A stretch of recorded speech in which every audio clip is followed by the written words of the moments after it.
You can sense the intensity as they await the arrival of the Tennessee team here at Cleveland Stadium.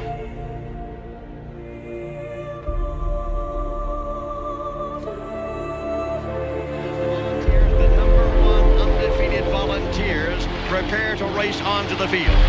Everything is riding on this football game. So there's a special intensity, a special urgency. Here come the Volunteers. Wherever you listen throughout the world, it's football time in Tennessee.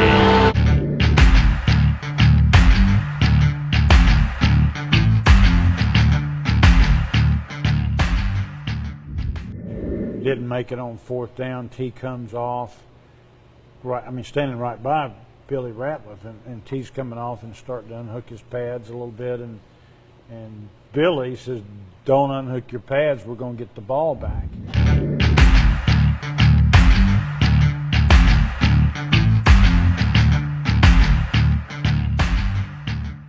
Second down and 11 for Arkansas. 1:47 remaining. One timeout left. Call it 12 to go for the first down. Sterner lost the football! Oh my goodness! He stumbled and fumbled, and Billy Ratliff recovered! We made this play. You know, Billy Ratliff knocked this All-American guard back into the quarterback. He stepped in on his foot. Quarterback probably made a mistake, you know, not just falling on the ball. Billy not only knocked him back, but he got the ball back for us. So, how important was this fumble recovery? Well, I mean, it meant the season. You probably didn't know that at the moment, but it absolutely meant the season. Hello, this is Jeremy from Blue Water Climate Control. I grew up in Tennessee, and when I was 9 years old, the World's Fair came to Knoxville. I was in awe of the Sun Sphere. I dreamed of living in Knoxville. To me, it was the center of the world. After 24 years in the Navy, I've been around the world and visited dozens of countries. My family has moved all over. Now here we are running Blue Water Climate Control right here in Knoxville, the dream I had when I was just 9 years old. Blue Water Climate Control, veteran service, superior value.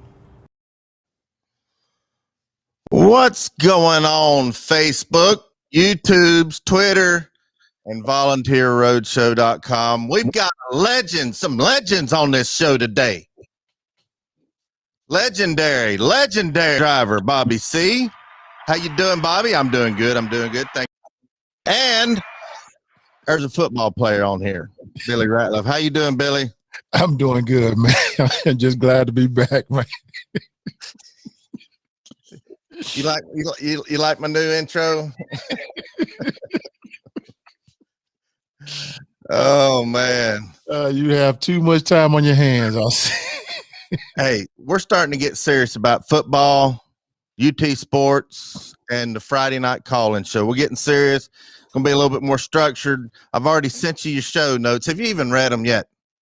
I read them already. All right. We got a good show in store for you. We got some good news, bad news, and funny news, a new segment of the show. Pretty decent good news out there. We got some bad news, and we got some funny news. It just so happens that a lot of the news and this news segment happens around the NFL draft. There's some good news, depending on who you are. There's some bad news, depending on who you are, and there's some real funny news, depending on who you are. So, have you had time to study the first round draft yet? You've done your homework? I haven't really studied. I watched it last night. You know, it was a pretty good draft. I mean, I would probably say one of the best drafts overall in the first round in a long time. I think so too. I looked over it, but there were some head scratchers too. You got to admit, there's always a few head scratchers. Well, I mean, I'm gonna tell you what I like about it. I mean, the teams went and got, you know, what they needed, and not necessarily the best overall player. They went and got what they needed, and that's what I like about it. I mean, I'm tired of teams just drafting people and in a sense hoping that someone trade up and give them 5 players for one type deal. Get what you need and be done with it. Well, we got a lot to go over with the draft. The Titans, they drafted some need. Not too disappointed. Got the call-in show. We got the call board up and running. Do you remember the number, Billy? without looking on the screen? Do you remember what the number was? You want me to close my eyes and say it? Yeah. 865-424-1342. That's right. You want to talk to a legendary, a sure enough legend truck driver, give us a call at 865-424-1342. And if you want to talk to a washed up football player, call that number too. Hey, let me ask you a question. You know, we're going to be doing this Bobby versus Billy one-on-one blocking. Y'all think that we haven't forgotten? I've been working out. I've been training like Rocky. You know, Brandon Burlsworth, who you beat on that play, got drafted, highly drafted. So you think that if I can beat you in this one-on-one, you think I should go work out for the Titans? Depending on what Titans you're talking about. The ones that are drowning up under the sea. Because I know you're not talking about those guys in Nashville. Oh, come on, man. You froze up on me, Billy. What happened? Are you there? I'm still here, man. Oh, there you are. There you are. I'm here. Anyway, if you're watching us on YouTube, guess what? You can watch us on Facebook too. Follow us on Facebook. There's lots of ways to win that 6 foot wide by 32 inch tall canvas in Neyland Stadium. It's normally when I'm there in the studio, you can see it on the wall. Nice canvas, but you got to follow us on Volunteer Roadshow Facebook page. Like and comment, share. Doing all those things will give you another chance, another entry, so to speak, in winning that canvas just before the season starts. Subscribe to us on YouTube's. We got Volunteer Roadshow. Also got Roadshow Locker Room. That's another chance to win. Now we can't see if you like a video on YouTube. We can't see who it is, but we'd still like for you to like it or dislike it or whatever you want to do. It don't hurt or help us, depending on if it's a like or dislike. It all helps the same. So do that. Subscribe to us on YouTube. Follow us on Twitter at Vols Roadshow. We're starting to gain some traction on Twitters. Well, I need to start working out on Twitter, man. I mean, because I didn't know Twitter was that big, man. I mean, I need to really start playing with Twitter. Because I get a tweet every morning right around 7:30, 8 o'clock from Ramon Foster. He tweets like 100 times a day. Does he? Yes. Wow. He's got a pretty good show going on over there in Nashville. We need to get him on the show. Yeah, they're doing good, man. They're doing really well. Slay, he signed on with them full time now. Oh, really? Yep. That's awesome. Mm-hmm. I saw all those guys this past weekend at the spring game. Oh, did you? Yep. They got a nice little van they got. They drove up in and had a good time.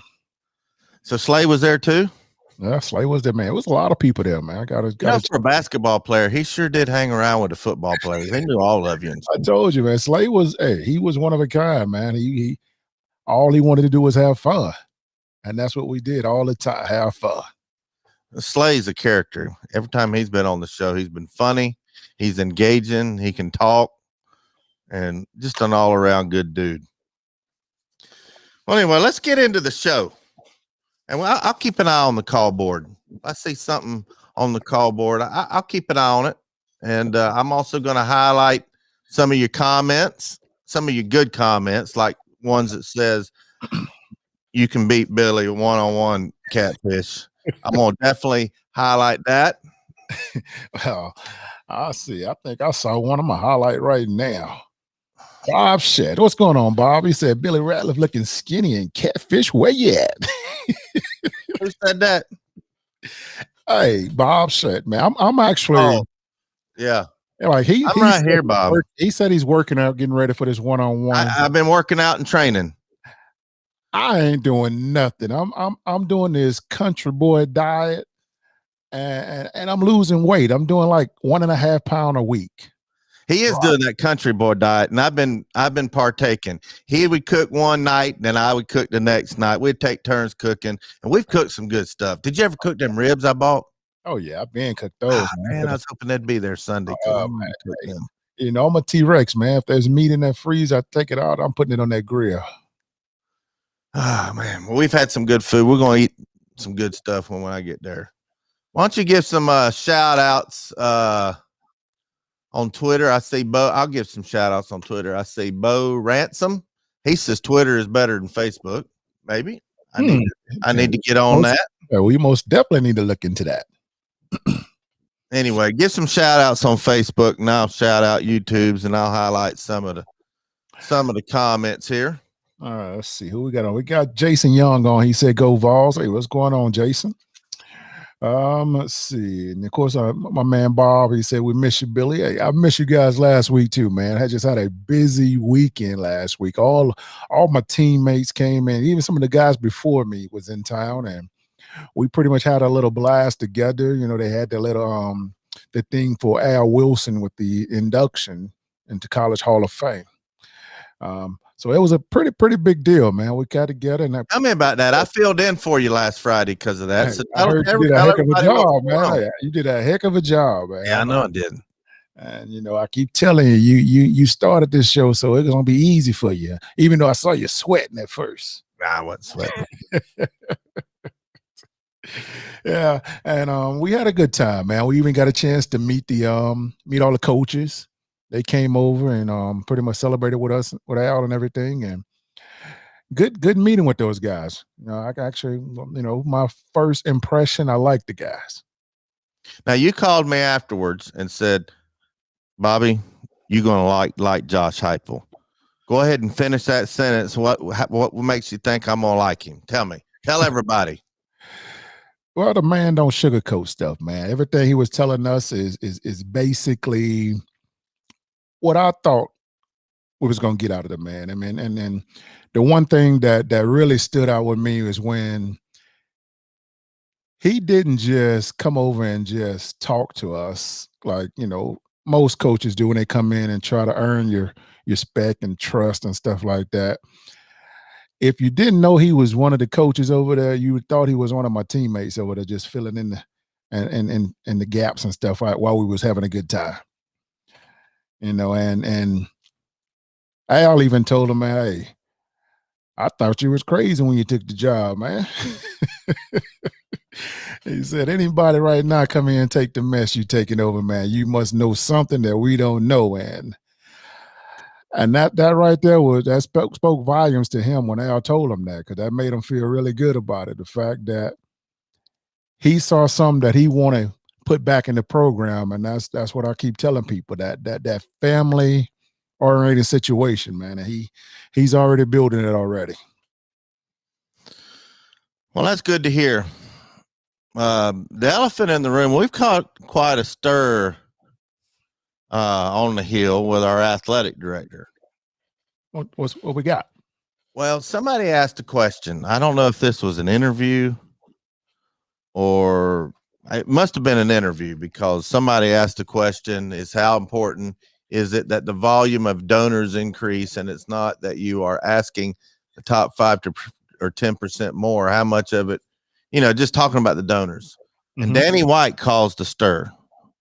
And you tell me what you think when I read his comments. And you may have seen your boy Swain tweeted about it. I haven't. He said, one of the things, this is Danny White, our athletic director. He says, one of the things I've noticed as a challenge, and I knew about it coming in, but it's probably a new challenge for me, is some of the negativity of our fan base. I think of that probably is bred from the fact that in a broad base way, we are not asking them to be participants. That's what we're going to do now. We have these unbelievably generous leadership level donors here that have done so much for this place, and I hope they continue to do an awful lot for the future of our athletics department, and I think they will, but we have to get more people in the fold. We have to get more people invested who have skin in the game, Billy, and are helping us. I think as we do that, obviously financially, those dollars are going to help us invest in our programs, build facilities and those things, but also having active participants. out in their communities in East Tennessee, throughout the state and around the country, spreading the good word, educating people about the real facts on the challenges we are facing and how we are working to be Tennessee everyone wants us to be. All right, Billy, it's your turn. Tell me what you think about that, and then I'll give you my 2 cents. Well, I'm gonna be straight up with you. Everything I heard right then, this man is doing his job, man. You know, his job is to raise money for their university. They didn't just hire him to hire coaches and all that stuff. They hired him to raise money. And yes, I mean he's right about, you know, the fans. Yes, I mean our fans are being a little negative with the situation because they have yet to give this coaching staff a chance. They're still dwelling on what happened last year, the year before, and all that stuff. But they got to realize that the 90s is gone. The early 2000s is gone. Other teams have passed us up, and now they just got to wait until we get back on track. And it's going to take a while to get on track.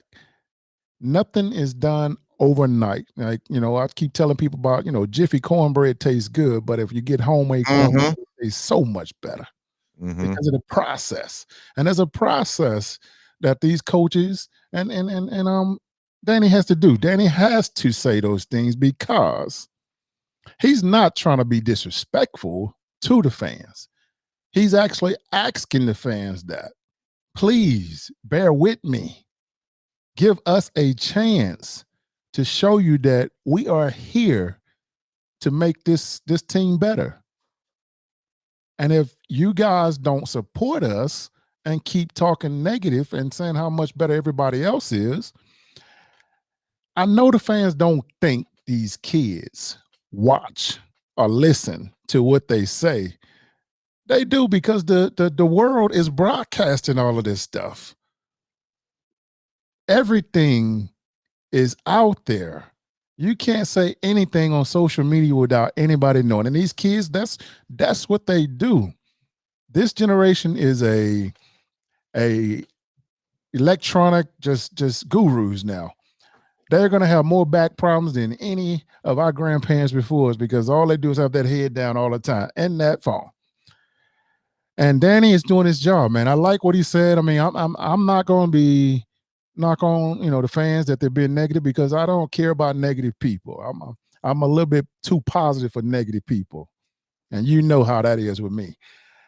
I don't care if it's negative. I try to find a positive out of that negative. It's just he is asking for the support for the fans for the team that's coming. You know, it doesn't matter who it is. I mean, Alabama the same way. I mean, I'm quite sure if they lose a game or two, their fans will be the same. But they're still going to be skeptical of them, what they're going to do next year. They're not going to say, well, we're not going to win a national championship. Well, we're going to lose all our games next year. It's like I hate people thinking about the past. I wish people thought about that second that's getting ready to happen instead of worrying about that stuff. That's why I don't care about the team last year. I don't care who the quarterback was last year. I don't care who's transferring. I don't care who's coming. I'm worrying about, like what Danny said. He's wanting your support right now. And that's what he's asking for. And if what he said get up under your skin, man, this world's going to eat a lot of people alive in the next coming years, man. You got to learn how to get tough skin if you can't handle what that coach said about stop being negative. Dang, Billy. I had this humongous soliloquy about, I don't know. I kind of rubbed me the wrong way, but now you kind of changed my mind a little bit. But I'm going to stick with what I was going to say. Hey, Bob, I had a lot to say, man. I wasn't here last week. I'm trying to double up. All right.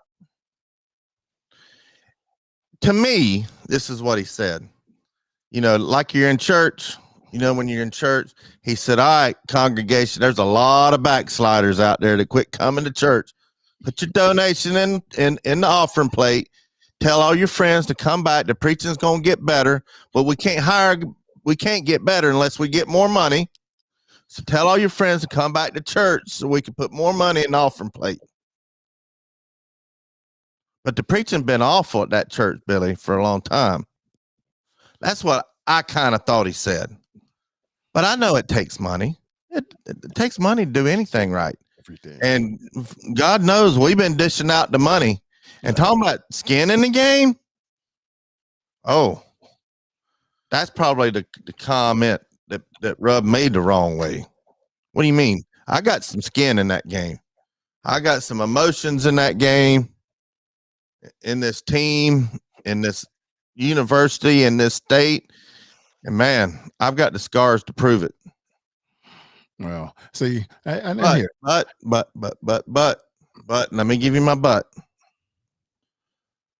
But what makes me the maddest and upsets me the most, Billy,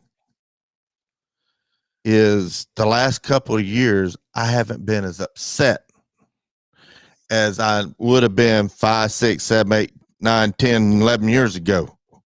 It seems like I don't get as upset about mediocrity like I used to.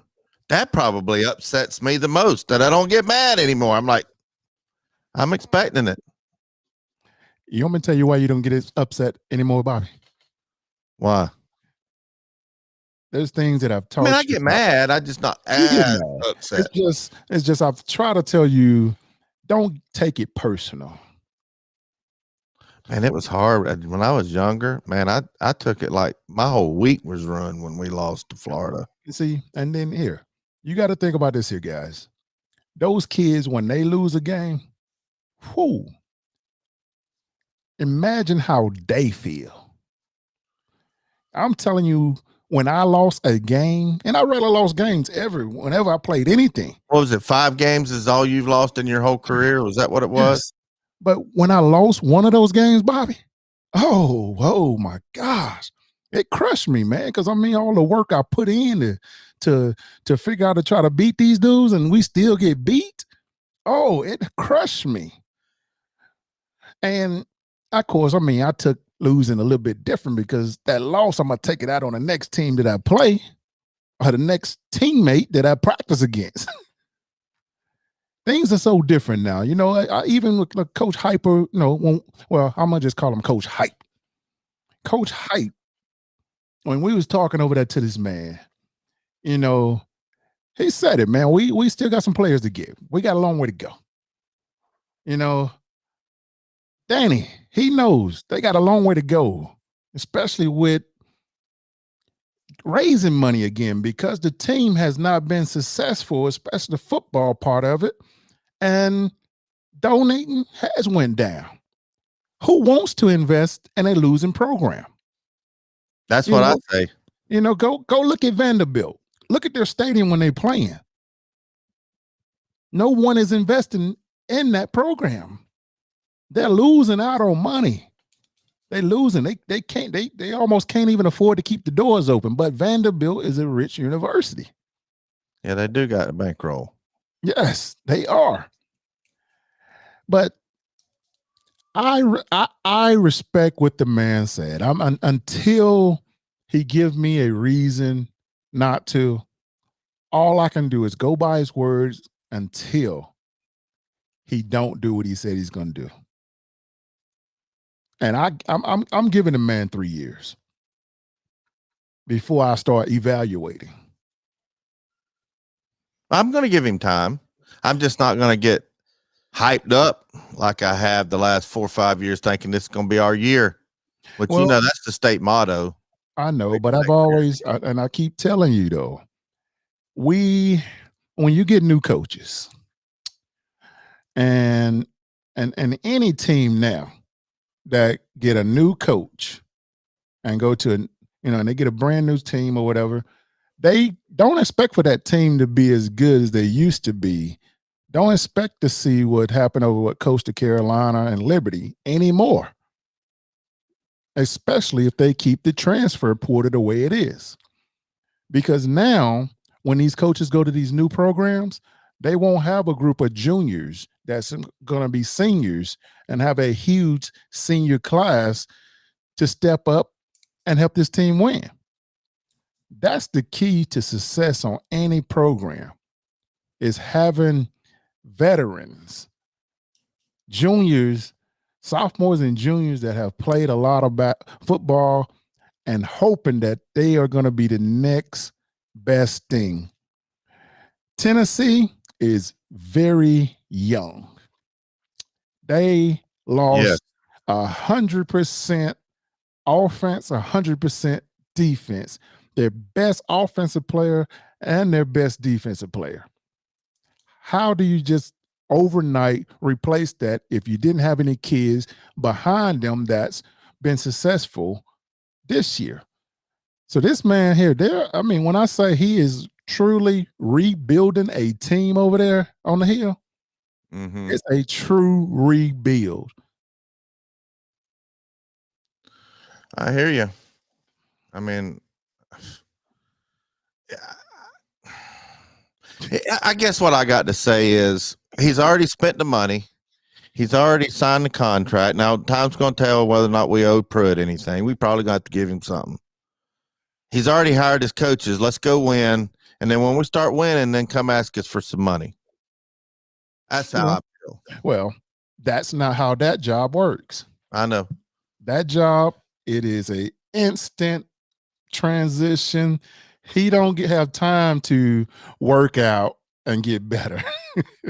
He has to come in the first day raising money. And the reason I know that because when Mike Hamilton took over the job as AD, because I remember Mike when he was he had a knee surgery and I was rehabbing with him when I was back in college and playing ball. And we got pretty close because when I was working out or rehabbing, he was rehabbing. And when he got the job, I went over and talked to him when I think it was when Kiffin them first came in, and he was basically teaching me and telling me how things work because he had just really learned how to do everything himself too. That's when I straight up told him, I said, Coach, you heard a lot of coaches that are one and done coaches here. He's like, what do you mean? They call me Worm. What do you mean, Worm? I say, you got a bunch of head coaches over there. You're going to be here long. He say, oh, man. I say, all right, I'm telling you. And guess what happened? They all left after 1 year. But he was telling me how donation work, man, that there's so many ways and places and people that has to donate to the university in order for them to pay for those scholarships for those kids over there. Because I didn't know that's how it worked. There's a lot of ways how those scholarships are getting paid for those kids to go to school. Well, let's hear from a caller. We're going to get to the call board here in just a minute. Let's go. I still think we're going to do good this year, even though, before we get to this caller, even though I was reading today about the 2021 college football returning production as of April 28th. You know where we're ranked, Billy? Where? Think we're in the top 10? Returning production. You think we're in the top 50? No. You think we're dead last? Close. Yeah, we're almost dead last. 122. Oh, wow. 54% returning. Wow. Miami has 91% returning. Liberty has 90% returning. I'm just going through this list. Iowa State has 88. Let's see where some of our rivals are. LSU has 80. Penn State 78. Auburn 74. Missouri 74. Arkansas 74. Oklahoma 74.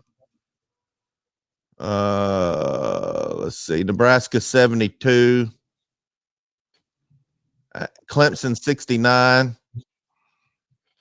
Georgia 63, Texas 61, Florida 56, Alabama 55, South Carolina and Ohio State are actually, and Notre Dame are worse than us.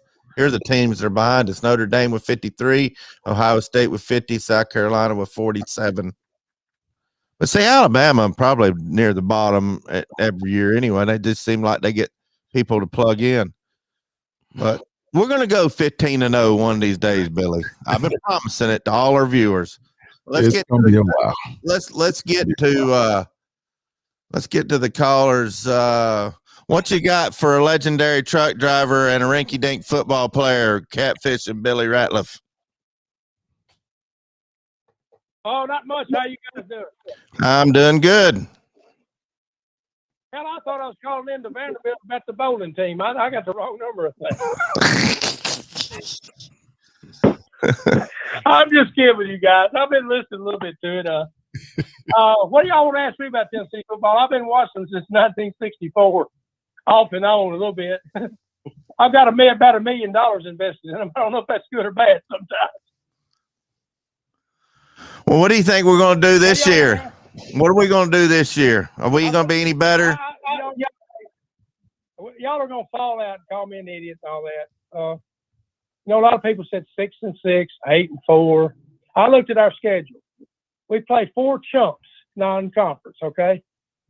Bowling Green was the last in the Division I last year. They were dead last. We played Pittsburgh, which is I don't even know what conference those idiots. They're in the ACC now. I think they used to be an independent or something. It don't matter. They're not very good. They'll fold under the heat down there at Neyland Stadium.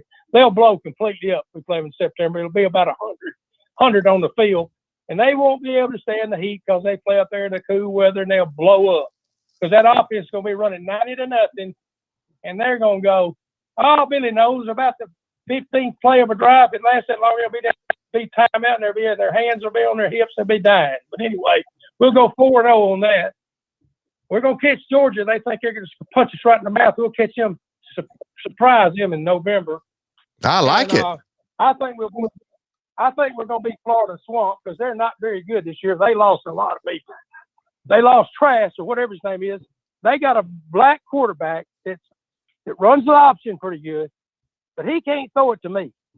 And I'm about 5 yards off the line of scrimmage. He might throw it over my head, behind me, or he might throw a strike for a touchdown. Nobody knows, okay? Because that's the way he plays. And Billy knows, and y'all watch this guy play. He don't play very much. He comes in on third down situations, sometimes second down, and runs the option when they're in a goal line situation most of the time. He hasn't very played much. Okay, we got Harrison Bailey, who can sling the ball all over the field, and we got a backup who may start from Virginia Tech. He can play good. He's a good player. Nobody really knows that much about him. He played last year, but he's going to help us. And I think we'll beat Ole Miss. I think we'll beat Kentucky. I think we'll beat Vanderbilt. And right there, that's 7 wins. And I don't see anything keeping us from beating them. Georgia, Florida, and Alabama is more challenging, but they're beatable. If you bring the right kind of emotion and you stick them right in the head, helmet with it, you can beat them. Because they're going to think they're going to blow us off the field. They're going to think that. I know how kids think. I played college ball. I know how you think. Billy knows.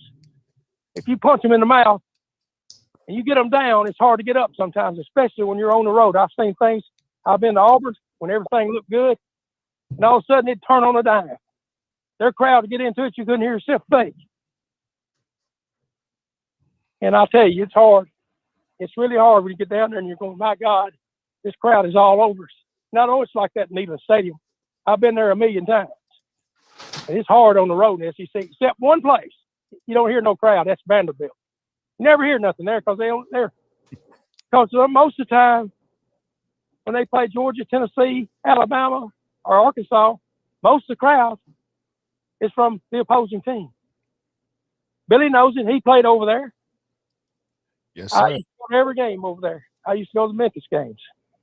Mm-hmm. We played Memphis. So I've been to over about 400 Tennessee football games. I've seen this one wasn't very good. I've seen this one real good. And I've seen this one were terrible. But one thing we need to do, the fan base needs to come to the game and back the Vols. This naysayer fan that don't come, it don't matter if you win or lose, you got to support your team. I heard they say donations are down and all that. Well, let me tell you something.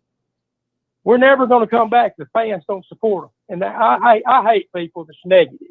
I cannot stand negativity. With me, the glass is always half full. And we're going to win 10 games this year, I think. I think we're going to go 10-1. We lose to Alabama in Tuscaloosa. In a close one.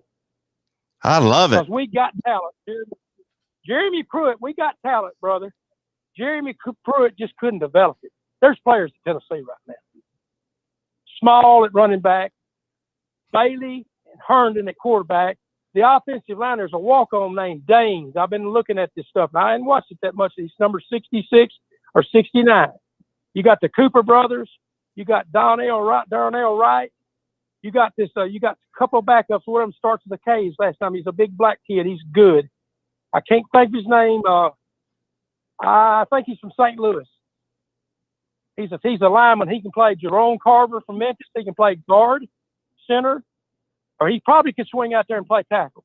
But you got Cade Mays and Cooper and Darnell Wright, and you got some backups. So our offensive line's got some. It's got some talent in there. And Jeremiah, a small kid from Memphis. To me, Eric Gray's a great running back. Take nothing wrong with Eric Gray. He wanted to go to Oklahoma. Let him go. Let him go if you don't want to play. But Small can break tackles. I've seen him. He hits a hole. He explodes like cheese. And Jamal Lewis and Travis Stevens, those kind of running backs. Reggie Cobb, Chuck Webb. A lot of people don't even know who Chuck Webb is. They don't even have a clue.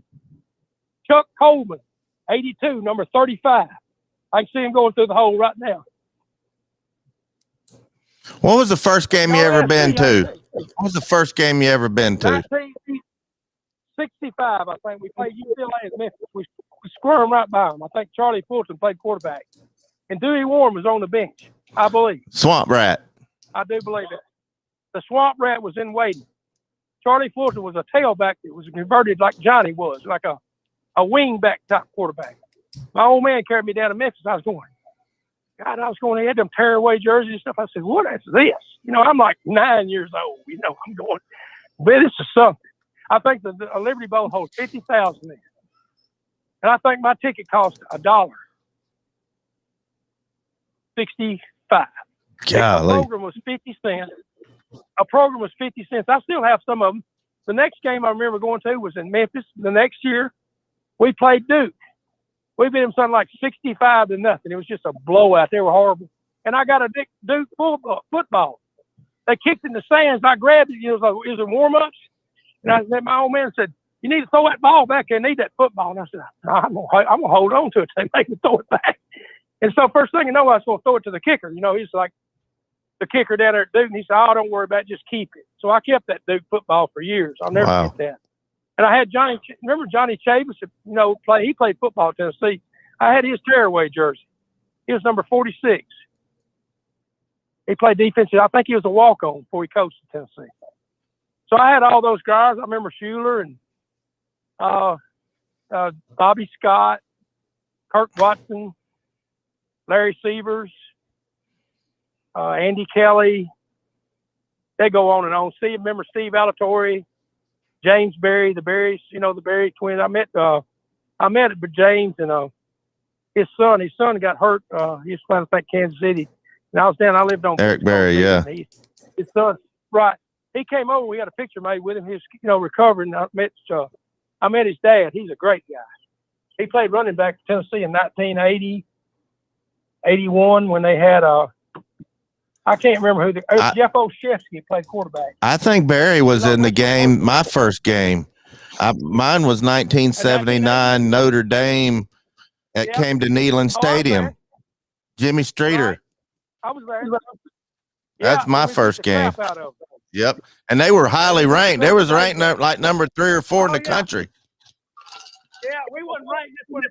I think the next week we got beat by Rutgers. Johnny beat Notre Dame. We lost to Rutgers next week. And I was going, what's a Rutgers? I was going, well, that's somebody comes down here when you're flat the next week and beats you. Or it was the week before. We were up and down that year. We'd win one, we'd lose one. I was going, what is going on? Because Johnny would get them ready one week, they wouldn't be ready the next. Here we wasn't good enough to overcome. When you're just halfway good, he'd only been there 2 years. He took over a program that was in ruins. Yeah. Yeah. Nobody said Jimmy Streeter. We had Jimmy Streeter. Yep, Jimmy Streeter was the quarterback. Loved him. He was my first Tennessee hero. Right. Well, listen, I remember Johnny came down there and he said, guys, the facilities are run down. It's going to be a while. Johnny was a salesman. He knew what he could tell the Tennessee fans and what he couldn't. And back then, you couldn't get on Facebook or something. Back those days, you didn't have cell phones or nothing. You could get away with Johnny drinking and having a good time. You know, he did a little of that. Now, who don't? You know what I mean? Who don't like to do it? But anyway, the way Tennessee was in '79, they just got good enough to compete because when Dickey left to go to Gainesville, we had a great football team, but if you don't recruit 4 years later, you don't have any players. And Bill Battle was a nice guy, but he wasn't ready to run the Tennessee football program. Well, my buddy Neil Claybo has a lot of stories to talk about Bill Battle. I don't know. Do you remember Claybo, the punter we had? He's a good friend of mine. I've been went fishing with him a couple years ago. A great punter. Yeah. A great punter. And somebody could boom it 50. He could book it 60 yards in the air and kick it on the coffee. Then he punted in a couple of Super Bowls too with the Vikings. Yeah. Right. You're right. Back when they was the Purple People Eater. Right. Capigo, one thing he could do, Coach George Capigo, he could coach the punt team and the special teams. They were the best in the country because I don't know about what I know what he did. He stayed all over, okay? So I know what the coaching was like because it was old school. You know, it wasn't like it is now. I need to get Claybo to talk about Cafigo's coaching style. I need to get him on the show. I'm going to call him tonight because he's told me some stories about Cafigo. Yeah, he did. In 1981, I went to the Rose Bowl, and we played Southern Cal. We had a 2-game series with them. They beat us the year before in Knoxville. We tried a long field goal at the end. We just barely missed it, and we'd beat them. But 81, we weren't as good, and we had Steve Alatorre quarterback, and we went to it was the first game, I believe. We went out there to Georgia had already dusted us all 44-0 down there. We had Alvin Toes playing linebacker. I'll never forget 44. I looked at him. We was wearing all white at Athens. And Herschel Walker had about 200 yards in the first half. He didn't took his pads off. And I looked at Alvin Toes. It looked like Herschel had run all over him. He had the Georgia green grass all over his back because he had run through about 100 tackles by then. But anyway, long story short, the long snapper, I can't remember his name. I met him. But he said, Cafigo said if he saw that damn Trojan horse go around the football field one time, he's going to shoot him. Because they'd run him stuff about 43-7, I believe the score was. They beat the brakes off us. So we lost the first 2 games, 44-0 and 43-7 in '81. So I do remember that. Yeah. Man, you've been a great call. You need to call every week. We got a couple on hold, but you need to call every week. We love your stories. Okay, well, I appreciate your time. All right. Y'all have a good day, okay? I appreciate it. Right, thanks for your call. We're going to get to Crying Ryan here in a minute, but we got Josh. Josh, what you got for Billy Ratliff and Catfish? Well, after Kenny's call, I don't have anything left to say because there's nothing else to say. Why is this saying Josh when it's BVD? I figured if I said BVD, y'all wouldn't answer. I probably wouldn't have. See? I was smart, wasn't I? Can I talk to Billy? He's the only one on that show with any sense. Well, what? Billy, what'd you think about Will Albright playing linebacker last weekend? I think he did a good job. Only part about that, this is the only thing about the spring game for defenses. They don't do anything to make defense look good because they're trying to sell tickets. They're trying to get the crowd into it and get them ready for next year to get them excited. But I watched some film and I watched the game, and defense looked good, man. They look a whole lot better, but he played well. I think we got a few kids on the defense that'll keep us from getting humiliated on the defensive end of the ball, because that could happen quite a bit this year if we're not careful. And you're right. It was a show. You could tell from the first offensive series was a disaster, but after that, it was a show.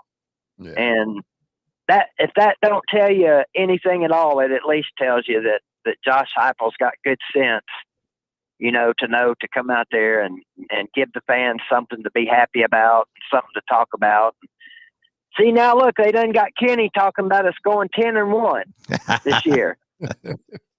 I want some of what Kenny's drinking. I see everybody's wanting to know whatever happened to Catfish, my twin brother, that he died and he got reincarnated as Kenny.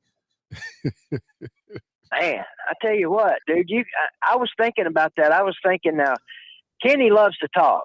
So you or me or anybody that's got a YouTube channel could do a show and just call it Kenny. Yeah, I think I'm going to beat you to the punch because I've already invited him back on the show.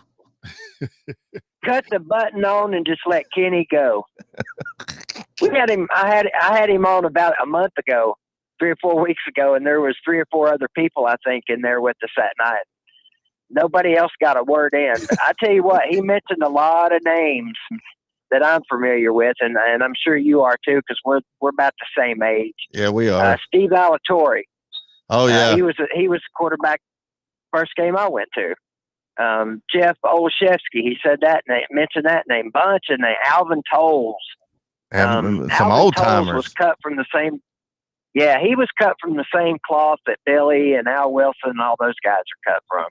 Yeah. And I don't know that we got any of those boys down there right now. I think we'll be all right this year. I think we'll do better than the Georgia fans think we'll do. And I'll hang up. I know you said you got Crying Ryan. Yeah, we got Crying Ryan. I'm fixing to make him cry. I don't know what he could have to talk about. I'm fixing to make him cry. But I'll ask Billy, and then go ahead. I'm almost home. Take your time. I had a long day here. Basically, I guess, Billy, give me a kind of a synopsis of how you think we can do this year. Right now, I think a 6-6 record would be, I'm not going to say great, because 6-6 should never be great for Tennessee. But I think given the circumstances with the lack of talent, the recruiting is not doing too good right now, and just given the status of our program, I think 6-6 would be a good year this year. As long as we beat Pittsburgh, I'm happy, because that's the 41-year anniversary of my first Tennessee game ever. They beat the crap out of us in 1980. So at least if we beat Pittsburgh, that'll be a win for me. But I'm going to hang up. I'm almost home. Billy, tell me what you think about this year. I'm going to agree with you, though. I mean, 6-6, I'm going to be honest with you. I take it because it's an improvement.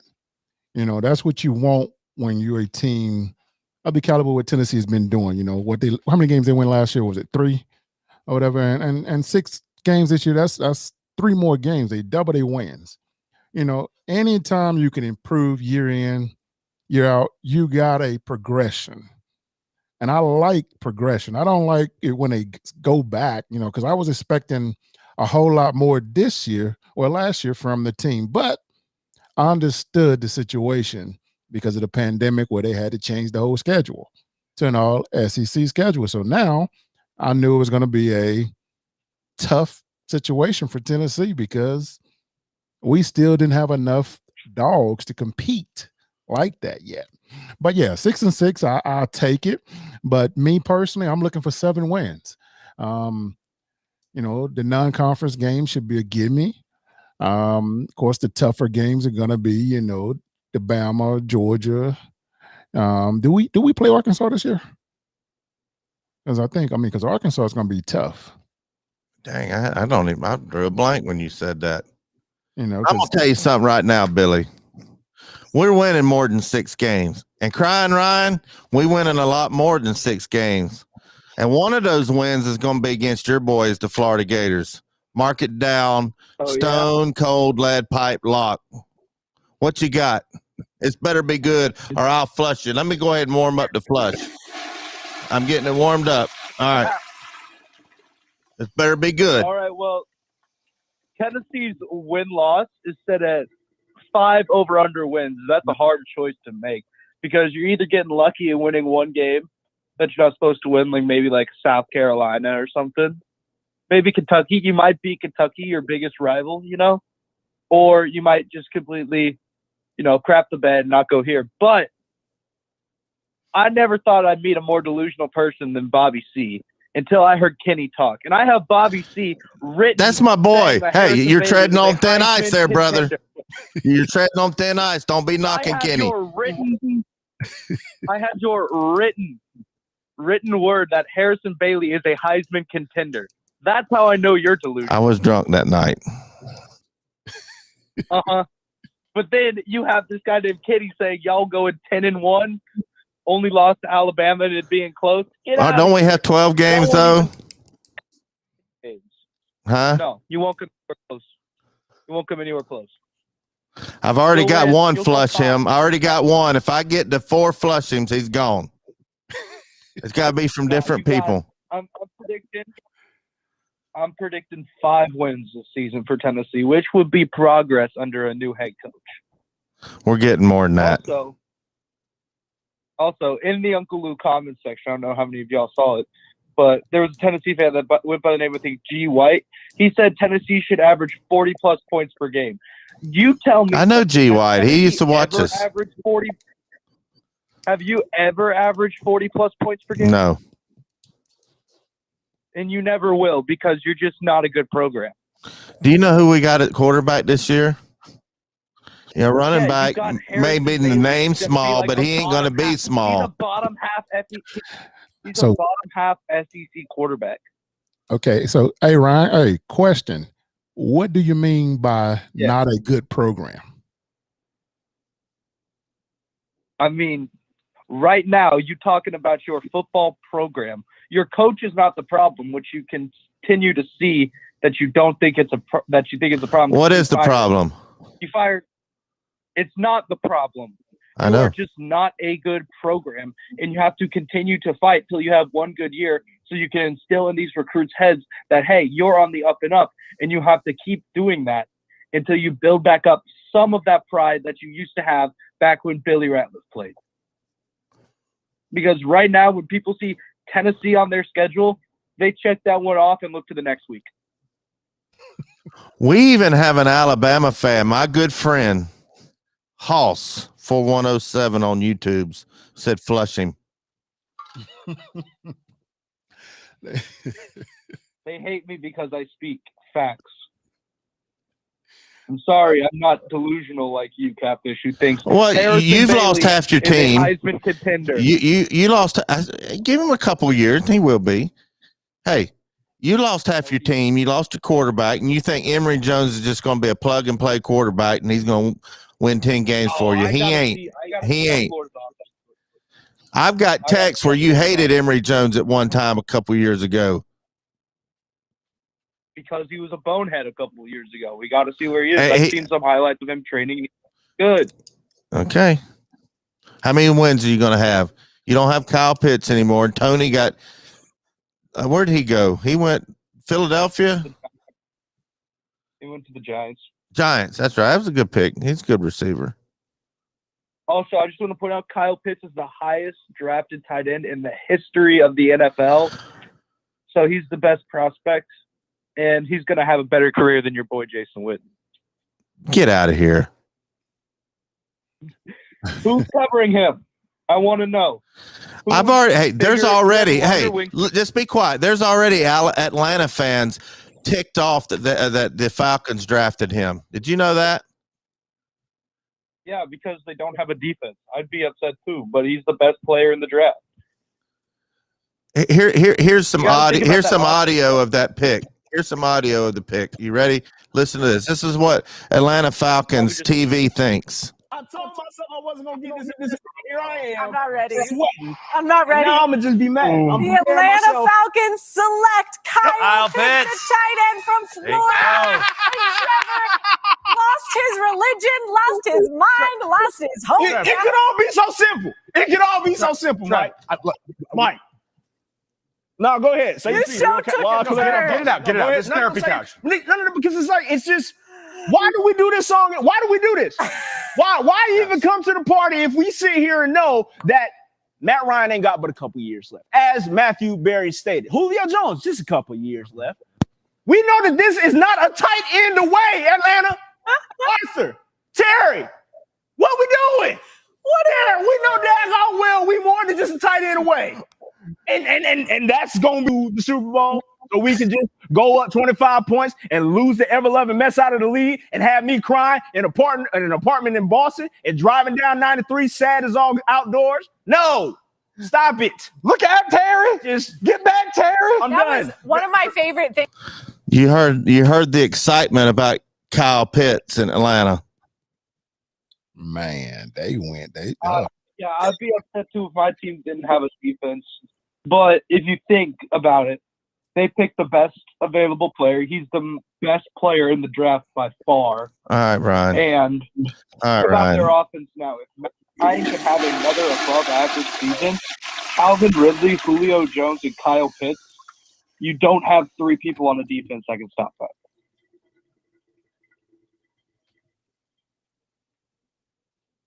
I think that needs a double flusher. It's a long ways to the kitchen.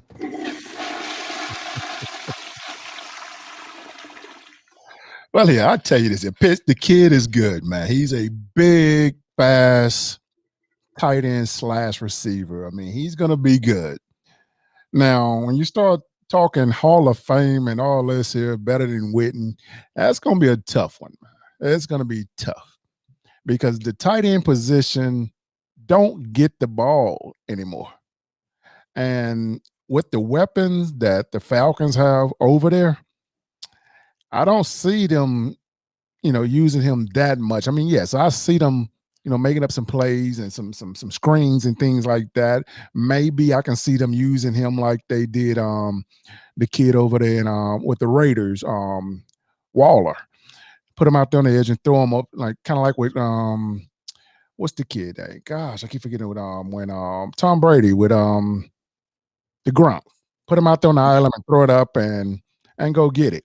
But I don't see him being like that dominant. I know he'll be a immediate impact, but they still have a declining quarterback. This quarterback, he's on his way out. So I don't know who they're going to replace him to give him those numbers. He may have to, whenever Kansas City go calling for a tight end, maybe he can get some numbers there. We're going to go over the draft here in just a second. Somebody had a question. The big show with Memphis and Brandon. The big show with Brist, they're watching. How's the beard oil there, Billy? The beard oil. Memphis, hey, let me tell you about that, man. That stuff, I almost use it like cologne, man, because it smells so good, man. I'll be trying to save it, but it does good, man. I mean, it keeps my go-to. I used to have the full beard and everything, but I cut it off. But it works, man. That stuff is great, man. I mean, I love the smell. We was in the kitchen. I almost said something the other day when I was there last. I was looking at you. We was talking. We was arguing about something. I don't remember what we was arguing about. We was arguing about something. And I noticed you don't have any gray hairs. What are you doing, plucking them out? Nah, I think that stuff is working too, man. I really do. I think you're putting spray paint in your hair. Ain't nobody got time for that. No, I'm too lazy for that, Bobby. Too lazy. All right, we're going to go over the draft. But before we do that, we got to pay some bills, Billy. Got to pay some bills. Make it happen. People always ask, where did we get the name Blue Water Climate Control? When a Navy ship casts off lines, exits the harbor, and loses sight of land, that's blue water sailing. It takes a team of people to do that. Tireless work, focus, and attention to detail. So much of starting a business is just like that. After it's done, you get filled with deep satisfaction for accomplishing something. And it's quickly followed by, now the real work begins. We're Blue Water Climate Control. I want to thank everybody at Blue Water Climate Control. Jeremy has been great to the Volunteer Roadshow. He's been great for UT Athletics. He advertises on all the radio stations, TV, VolQuest, all of them. He advertises. He's a good friend of ours. He's been in the studio. Great, great guy, Navy veteran. But before we get in the draft, somebody sent me something, and I normally don't watch these SEC short videos. It said, man, you need to watch this, Catfish. It's going to upset you. So he sent me the file. I've downloaded it, but I haven't watched it. It's supposed to be something about Tennessee quarterbacks. That's all I know. And maybe some of y'all may have already seen it. I don't know, but I ain't seen it. I've uploaded it into the system, but I was going to watch it before the show so I can have some notes so I know whether or not I should get mad or not. Because if it was too bad, I wasn't going to play it. If it's what I didn't have time. If it's the what I think it is we're bad. going to play that now, and then we'll come back and talk about it. It better not be bad. I think it's bad. Well, I mean, like the way they talk about Tennessee. All right, we're fixing to find out.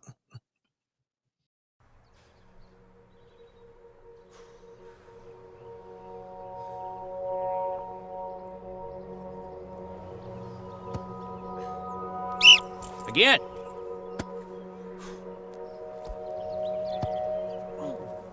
Again. Oh! I'll never get this! Football was supposed to be my ticket out of this town! Who would ever want a player like me?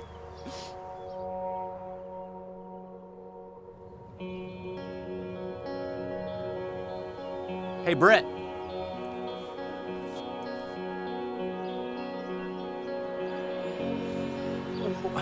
What do you think he wants? I think he wants to see you keep throwing. Am I ready? I believe in you. And I think it's time you start believing in yourself.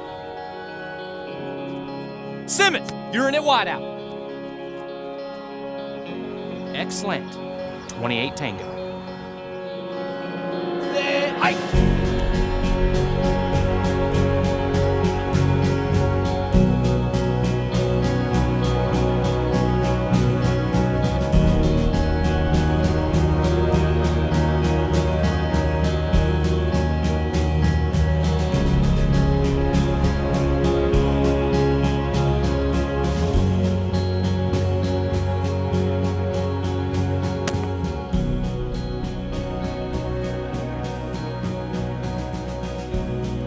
Get under center.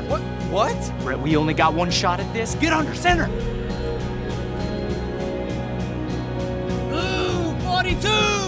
Set! Hi!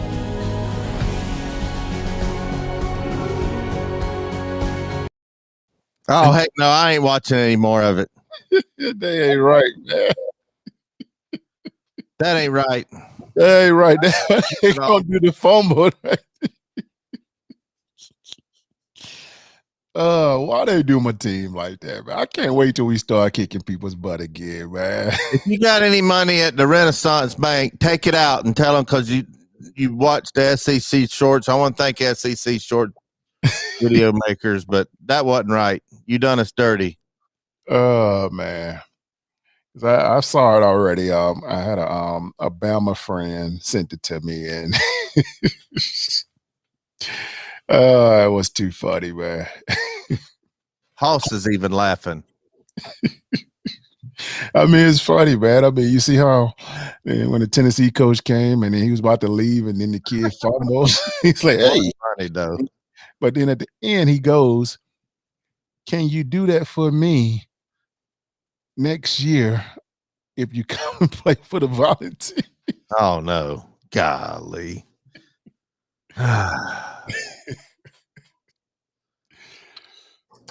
All right, we're going to get into the good news, bad news, funny news segment. We're also going to read some headlines. Suspended Tennessee Vols freshman D lineman Isaac Washington enters the transfer portal. Didn't know that, but I know it now. Tennessee Vols QB Harrison Bailey ends any transfer speculation. He said the Tennessee Vols had 3 quarterbacks competing for the starting job this spring. 2 more quarterbacks will enter the mix this fall. Caden Salter, when his suspension is lifted, and Michigan transfer Joe Milton. There's general feeling that Tennessee will lose at least one quarterback to the transfer portal at some point this summer. It's definitely a likely scenario. There are only so many reps to go around, and talented quarterbacks don't want to end up buried on the depth chart with no playing time in sight.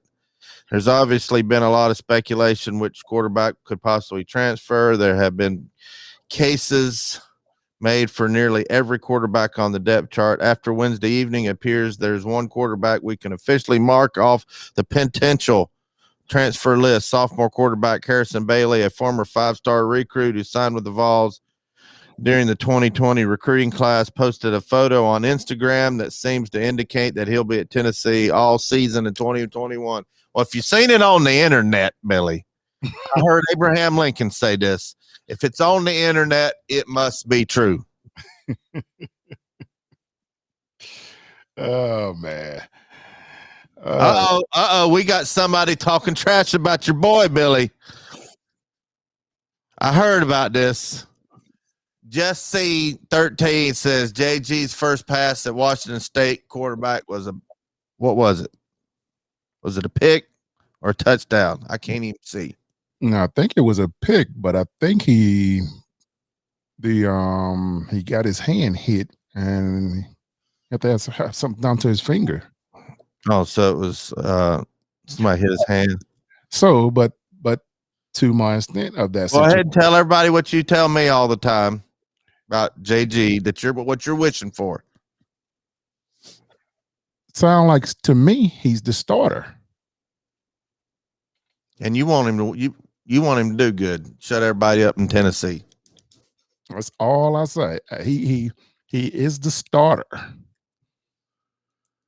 He only played one play the whole game, and he got hurt from what I've heard. Kevin Bear says Maurer and Hooker got more reps versus the first team defense. Was that a coincidence, or was there some reason for it, Billy? I guess that's going to be a question for you. I mean, it's obvious. It's very obvious. They put these teams together based off the talent. They try to make it fair in a sense, if they still do it the way I think they do it. But if Bailey didn't get all the reps with the first team or get any reps with the first team, that sounds like I don't think he's the top quarterback. Maybe not. I'm thinking based off what I've seen and heard. Every spring game you were in, Billy, did the starting quarterback for the season get the most reps? You were there for what, 2 or 3 of Peyton's years, 2 years of T. Martin's years. 100% of the time. So you're saying that Bailey's not even a shoe-in to start? Well, Peyton's sophomore year, his senior year, when he come back, how much did he actually play in the spring game? Was he afraid, or was he not afraid to get hit? How did the coaches treat him that year? The same way they treat him the freshman, sophomore, junior, senior year. They had a green jersey on. We couldn't hit him. Did that piss y'all defensive players off? Well, yes, because here we never had live action of how to actual sack a quarterback. We didn't get that until we played games. That's not easy. I know you don't want to get your quarterbacks hurt or anything like that, but you get tired of hitting dummies. Somebody said that Al Wilson would chest bump you in them scrimmages in practice, but was it Fred that said, let me tell you about them chest bumps? He'd knock a lot of people over with them chest bumps. Man, to force that main brains, yes. Anyway, well, at least we don't have apple bobbing contests at the spring game like Butch Jones did, and dart throwing and all them gimmicks he had. Remember that? That was the stupidest thing I've ever seen in my life. That got on my nerves, man. Like, that's why I didn't never go to the games when he was over there. I was like, first time I went, and when I saw all the stuff they was doing, I was like, oh gosh, let's go. I don't want to watch this. I'm like, at least put on a show for the fans. Don't put on I don't know what he was trying to do. Yeah.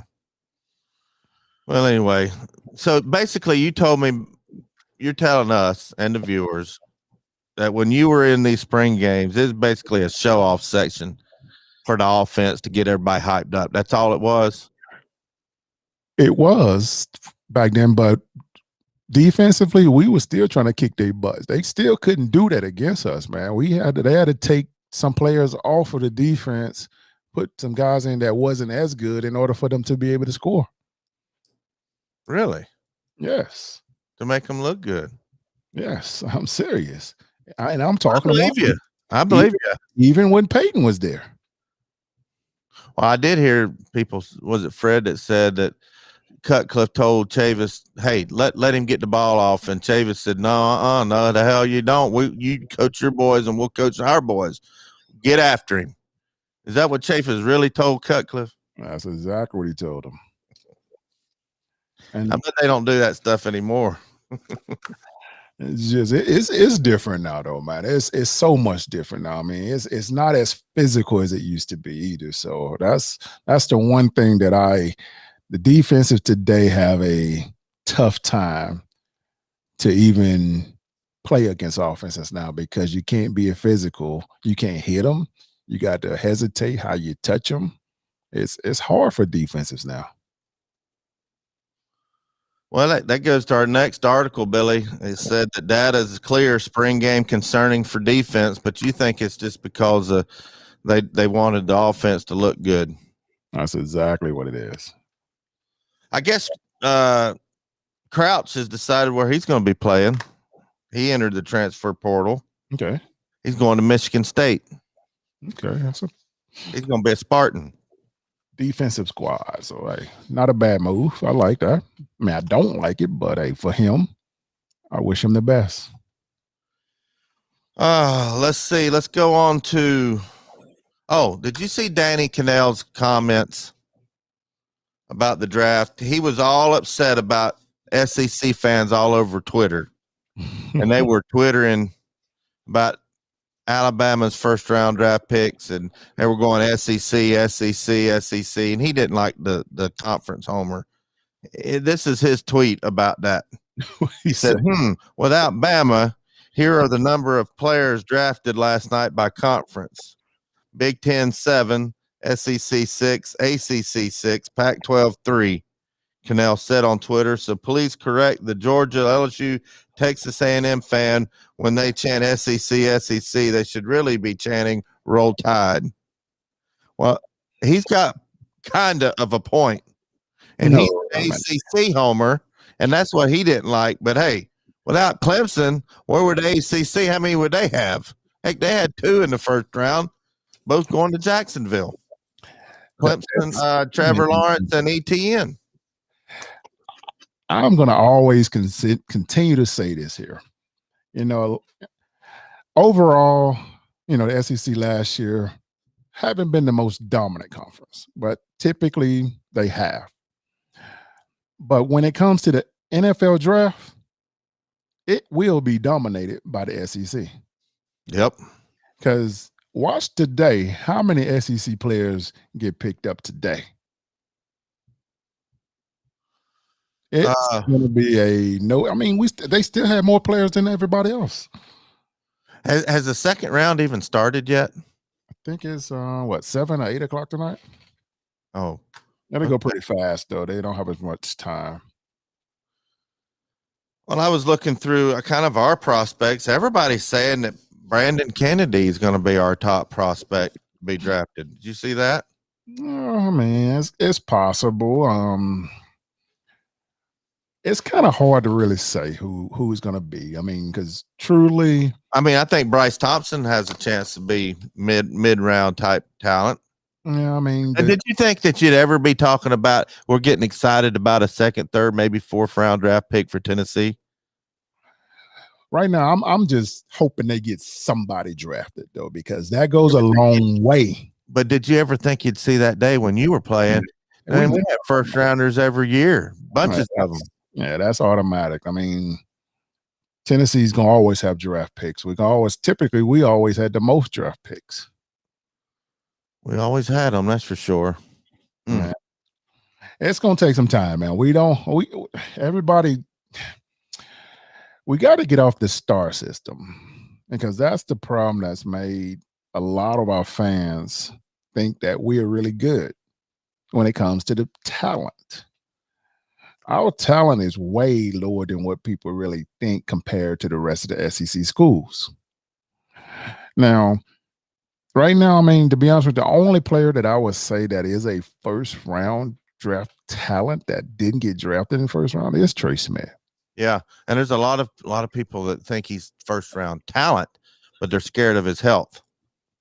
Well, he could surprise some people and go Yeah. second, third round just because somebody's going to say we cleared him. We think we need somebody like him anyway. We're going to take a chance. It's not they already he is getting drafted, boy. I'm gonna tell you, like, he will get drafted. The only thing is he's gonna get stolen because he is most definitely a first day player. That's just the way they use it. Like there's a team right now that really want this kid right now, but they know that he's gonna fall down to where they get him for cheap. Yeah, that's what they do, isn't it? I hope that I think because this weekend I hope that he talked with like some of the guys that went through some of the same situations, like Ramon Foster. Ramon didn't even get drafted, but Ramon will go down in history one of the best offensive linemen to ever play in the NFL. But Trey, I mean, the help part has been proven. He's okay. He can play. He can play. I don't even think he got picked up as a practice player right after the draft, did he? No. I mean, Ramon was trick-or-treating with me here at the mall with the kids. That's right. You told me that he was trick-or-treating with you when he got the call. Yeah, I mean, and he got the call, and that's I mean, because I still can't believe it. And then if you go see what did he say when he got the call? Was it pretty exciting? Oh yeah. I mean, very exciting.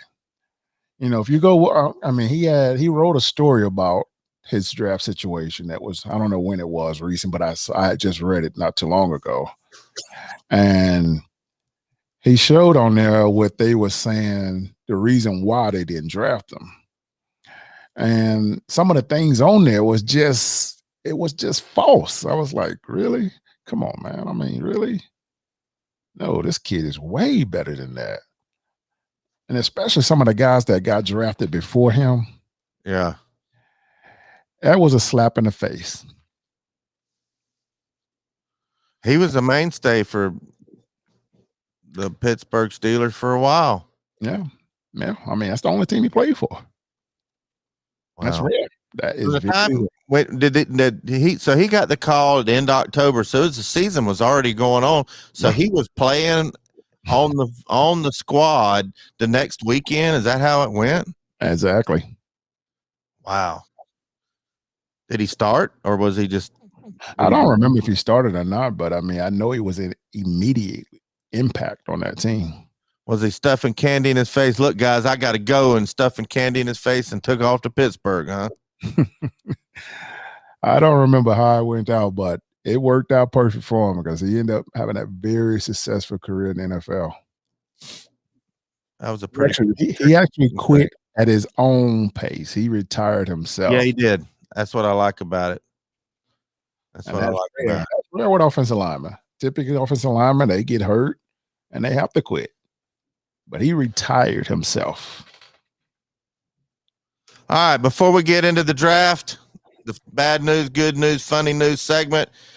There's somebody named Austin Lloyd. He's supposedly a paid writer, Billy. Listen, sit down, put your seatbelt on. He wrote an article ranking the top 5 SEC football logos. All right, Space Mountain on YouTube, you need to make sure you're parked. Hoss, you need to make sure you're parked. Y'all ain't gonna believe this. Number 5, you ain't gonna believe who number 5 is. Greatest SEC logos. This ought to tell you ought to quit reading after you read number 5, Billy. You're like, this ain't even serious. I thought it was just gonna be something. Vanderbilt's number 5 out of the SEC greatest logos. Wow. Number 4. Wow. Arkansas. I'm like, okay, if Vanderbilt and Arkansas is 5 and 4, we definitely got number 2 or number 1. Definitely. Wow. Nope. Number 3. That's actually started getting my hopes up when I read number 3. Mizzou. I said, if Mizzou's number 3, we definitely in the top 2. Nope. Number 2, Florida Gators. And number one, drum roll, LSU. Oh gosh. I bet you $100 to a donut that he's an alumnus of LSU. What do you want to bet? I don't even know. I tried doing some research, but I couldn't figure it out. I mean, do they have a different logo that we haven't seen or something? That's just an article. Vanderbilt. Wow. Wow. You've had time to go over the draft. Everybody knew Trevor Lawrence was going number one. Everybody and their brother and their grandma and aunt and uncles and cousins and third cousins, preachers, pastors, priests, they all knew he was going number one. Well, I don't know. And I like number two. I agree with you. Hold on. Slim Mosley, he made a comment worth interrupting the show. That gold star is trash. You're right. All right. Here's what I don't understand. We tried this North Dakota State University quarterback before. Mm-hmm. He ain't a top 3 quarterback. He ain't a top 3 player, but he went number 3. San Fran, they're going to be. I don't agree with that. And how in the heck? And Haas, if you're still watching,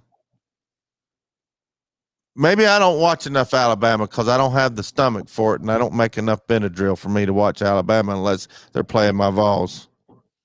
But why was Jalen Waddle drafted 1, 2, 3, 4 spots ahead of Devontae Smith? Were these teams not watching Devontae Smith all year? Well, here, let me help you out with this situation again. All right. Evaluation is totally different than what you see on the field. And when these teams evaluate you, there's certain things that go in that they take in account of how they're going to pick you up. You know, I mean, the one thing that I saw that when I looked at all of his numbers, he ran a 4.5 140. And that's the only thing I saw that. Who ran that? Devontae? Yes. It don't matter if you can run routes and break somebody's ankles and get in the end zone. What does it matter? A lot of that matter. Remember what you told me about somebody being 6 foot tall being a quarterback or 6'6" being a quarterback? It's a big difference. I wouldn't draft a midget quarterback either. I don't know how what's his name in Arizona is going to do any good. You got to be at least 6'3" or 6'4". Then why is he doing? How is he so successful? Kyler Murray, that's his name. And how is he so successful? I don't know. It's defying odds. Same way with Drew Brees. I didn't like him when he was drafted. Who's the other midget? There's another midget out there. Who's the other midget? Doug Flutie. Russell Wilson. Russell Wilson. Yeah. I don't have any explanation, but still, if I'm a GM, they need to be 6'5", 235 pounds with a laser rocket arm for me to draft them. Period. And that's why you're not drafting them.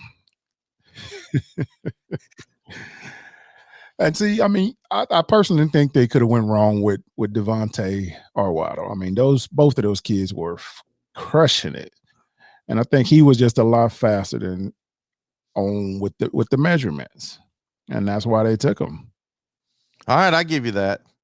But everybody was all upset that there were several pundits with NFL mock drafts that had Justin Fields like down in the 20s being drafted. I'm telling you, he's not going to drop down to the 20s. I'm telling you. And he proved me right. Almost a top 10 player. Do you think that's a good spot for him? I mean, he would have went early if they wouldn't have said he had some mental issues or whatever that was. Somebody always finds some reason to drop kids down or whatever to keep them from making certain. He's going to be good. I mean, I don't know what Georgia was thinking about back then, but he's going to be good. Chicago, I mean, I hope they build around him and get the offensive line if that's the future. but I can see it in his eyes after he didn't get drafted before some of those other guys. He's pissed. Yeah, he's gonna be. He's really mad, and I love those kids that take it out and say, hey, okay. Now, one thing I wish he'd just do, just suck it up and say, I got drafted, let's go play. He went to a hard place. Chicago. There, when you drive into Chicago, it has Chicago city limits motto, where the backup quarter is the most famous person in town. Backup quarterback, most famous person. That's their motto there. I think that's pretty much the motto anywhere. But he better have thick skin. And if he can make it in Chicago, you know, the only quarterback to ever make it at Chicago, Billy, is one that didn't give a crap. He was cocky as I don't know what. What was his name? I was going to say Vince McMahon, but that's the WWE guy. Jim McMahon. Yeah, you saying Jay Cutler? No, he didn't do no good there. I'm talking about the one who won the Super Bowl. In Chicago. Man, the 85 Bears had the fur coat he wore on the sidelines. That's how you need to treat Chicago. So if he can go in there with some moxie, he might do all right. I tell you the one that puzzled me. Which one? Out of the top, well, before we go on, because I need to digest this heartburn here I have for this list. I got top 10. Did you see any surprises, any head scratchers? Any of them said, nah, he shouldn't be in top 10? I didn't. I think it was pretty good. I mean, Atlanta fans hated that number 4 pick going to Kyle Pitts. Well, they wanted defense. Yeah, you had to pick him. I mean, they need a tight end. I mean, defense, they'll fix that. It's gonna be hard to fix it the way people think it is because of the way they cater to the offenses now, but they'll fix that. They just got to quit letting teams come back and beat them. Yeah. All right. This could be something I hate. The only thing that would make me not like Tom Brady even more would be if he came from Alabama. He played at Alabama, but he played at Michigan. But I think this, much as I hate to say it, this could be Brady 2.0 with Mac Jones going to New England. He got some work to do, Bobby. I'm sorry, man. Patriots, they lost a lot of players, man. That offensive line is not there will never be another Tom Brady, man. Tom is a totally different breed. I mean, Tom, Peyton, Drew Brees, those guys they're hard to find, them type of guys. You saw that with Tom Brady went to Tampa Bay and he did the exact same thing. He went on to a loaded team with a good defense. That's what you need when you're almost 50. There you go with that again. Well, he is almost 50. How old is he? Almost 40. He is 40. And he's still. Hey, I'm going to tell you the same thing I told you on the couch the other day. I'm going to tell you the same thing, and I'm not going to stutter just like I didn't stutter last time. If it wasn't for Tampa's defense against Green Bay, Tampa wouldn't even been in the Super Bowl. You don't throw 3 back-to-back interceptions and win a game. Well, tell me that you just don't do it. If Tom Brady, they wouldn't have been there. If Tom Brady, he wasn't on that team, period, that team wouldn't have been where they were at. I didn't say he wasn't a good quarterback. His presence alone in that building changed the whole culture. And I'm not taking that away from you. You need to address the issue. What I said was, without that defense, you don't throw 3 back-to-back interceptions unless the game was given to you. And Green Bay's coach gave it to them, and their offense couldn't do nothing against Tampa's defense. That's what got them into the Super Bowl. And I'm going to tell you again, whenever you take that fan out your mind and start thinking like a player and understand the game of that, get out of here, man. Really, I played some football. He still played his part, though. If he wouldn't have did what he did in that game, they wouldn't have been in that game. I understand the defense played well. That's part of the game. If I mess up, hopefully you take the slack and help me out. Just like if they score 100 points on you, I got to score 101 now. So what do you say? The defense still saved them? Yep, and just like Kevin said, Peyton never won his second Super Bowl without the Broncos defense. I'm telling you, that defense was stout, and he had some loaded up wide receivers. Evan, who are garbage offensive line? Two? I can't remember their names now. I'm old. See, I'm already 50-something. I can't remember what I used to remember. They say you lose two things when you get old, Billy. One's your memory. And shoot, I forgot what the other one was. It just depends on what you're trying to remember. People remember what they want to remember. I'm gonna stick with my guns. That defense, Tom Brady ain't even in the Super Bowl. That is always my motto with football. Defense wins championship. So why are you all of a sudden? I thought I was going to be on your side of it. I'm getting tired of people hating winners. I'm not a negative person. I don't care if the person is good. I give them respect when credit is due. Tom Brady is a great quarterback. I didn't say he wasn't. Did I say he wasn't that good? You act as if he had no part of winning that ball game. All right, I'm going to tell you two reasons why I don't like Tom Brady. And he played for the Patriots and he always won. The same reason why everybody hate Alabama, because they're good. Nope, partly, but not everything. ESPN and the Heisman Trophy, people give but not everything, because they get tired of winners. Partly, but not everything. Number one, he come from Michigan, which was the school that robbed us of the Heisman. And I got to listen to Crying Ryan tell me how many Heisman trophies that Florida Gators have and how many Tennessee doesn't have. All right, that's one reason. Strike one. Strike two, he was always playing against Peyton. Now, what people don't realize is Peyton was like, I don't know, 6-1 or 2 against Tom Brady in the playoffs. And everybody says the playoffs is what matters. Playoffs is the only thing that matters. But when it comes to the playoffs, Peyton has a winning record against Brady.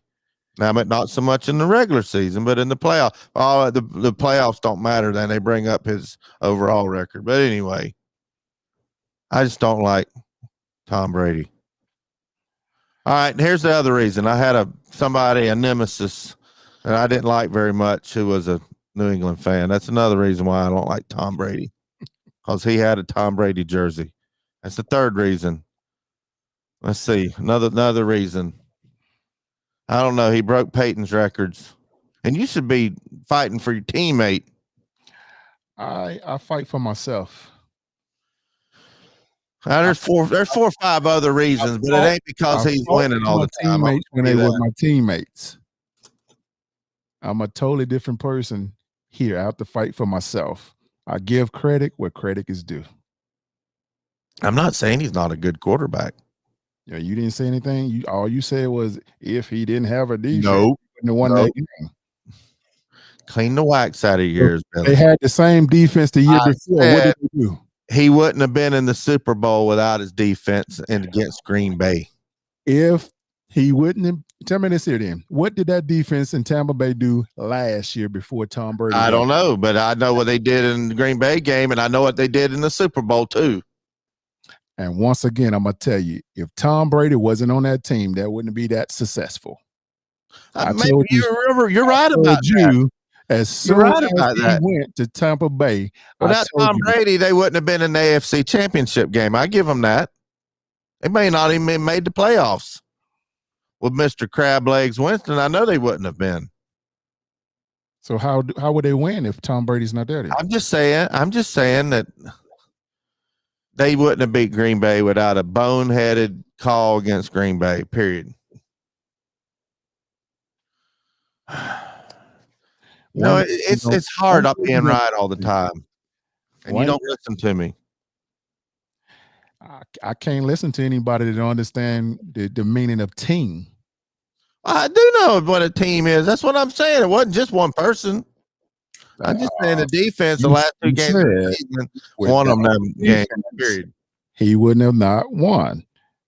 Without Tom Brady, that team wouldn't have won. Probably, maybe so. All right, whatever. I'll give you that. I just don't like giving credit to players and teams I don't like. It's like giving credit to Alabama. I don't like it. It bugs me. Okay. Kevin Bear says teams win championships. Case in point, the 85 Sugar Vols. Yep. Mm-hmm. Actually won it in 86, but it's 85 season. Mm-hmm. Was it Jack Merriman says Belichick build a team to let Brady win? Okay. All right, we're going to go on. We got Mac Jones going to New England. I think they got a great coach.